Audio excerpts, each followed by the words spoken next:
History remembers the heroes of the Mahabharata, but perhaps the most compelling figure in the entire epic is the warrior who chose to fight against them. He was a divine prince, cast out by his own mother, rejected by society, and bound by honor to history's most infamous antagonists. His life began with a teenage curiosity. Princess Kunti tested a magical mantra to summon the gods and accidentally called down Batara Surya, the sun god.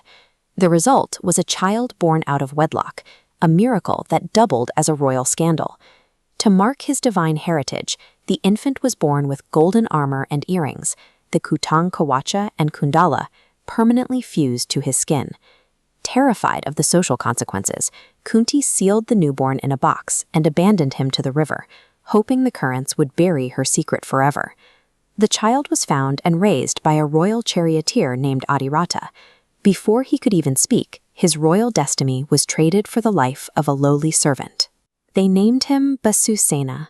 As he grew, he displayed the natural instincts of an elite archer, but his status as a Sutta, the charioteer caste, made him an untouchable in the eyes of the elite. When he sought training from Guru Drona, he faced a closed door. Drona refused to teach a non-kshatriya. Blocked by his birthright, Basusena resorted to a lie. He disguised himself as a Brahmin to study under the sage Parasurama, eventually becoming his most skilled pupil. The deception fell apart during a quiet afternoon. While Parasurama slept with his head in Basusena's lap, a stinging insect bore into the student's thigh. Basusena sat in agonizing silence, refusing to move and wake his master. When Parasurama saw the blood, he knew immediately. No Brahmin could endure that level of pain. Only a warrior's blood could stay so still. Enraged by the trickery, the sage cursed his student. At the exact moment he needed his skills most, his mind would fail him. By locking Basusena out of the traditional paths of honor, the rigid social hierarchy ensured that its most capable student would have no stake in upholding the system that rejected him. The rejection peaked at the Hastinapura tournament. When Basusena tried to challenge the Prince Arjuna, the crowds laughed. The elite archers told the charioteer's son he was too low-born to even stand on the same field.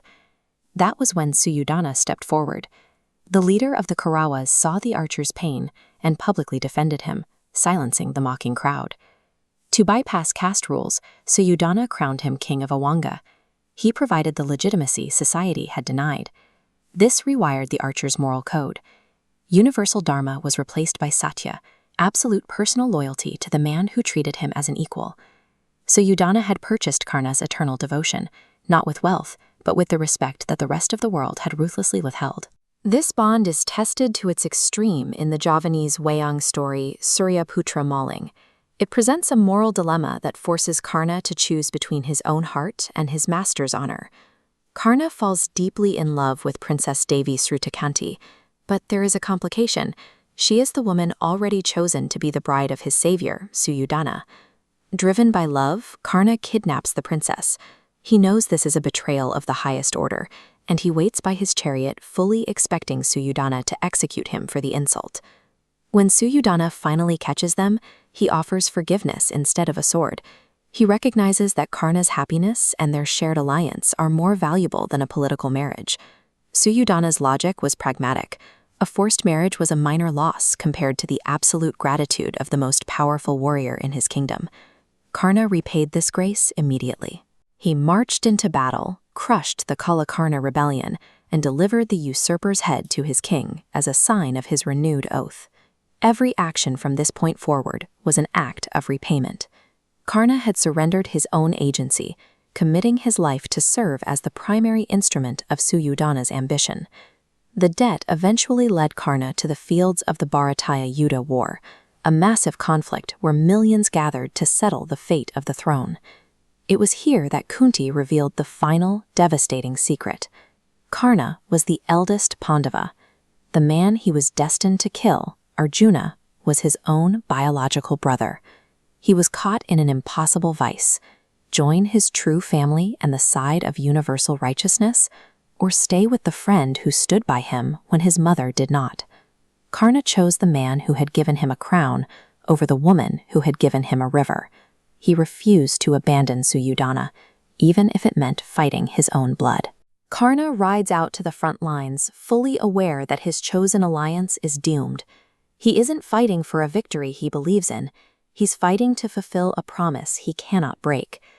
The tragedy concluded when his chariot wheels sank into the mud. As he struggled to free it, the curse of Parasurama struck. In his final moments, his memory failed him, leaving him defenseless against Arjuna's arrows.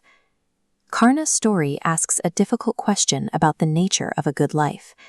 It forces us to decide if it is more honorable to serve the side of justice, or to die for the one person who gave you dignity when the rest of the world refused.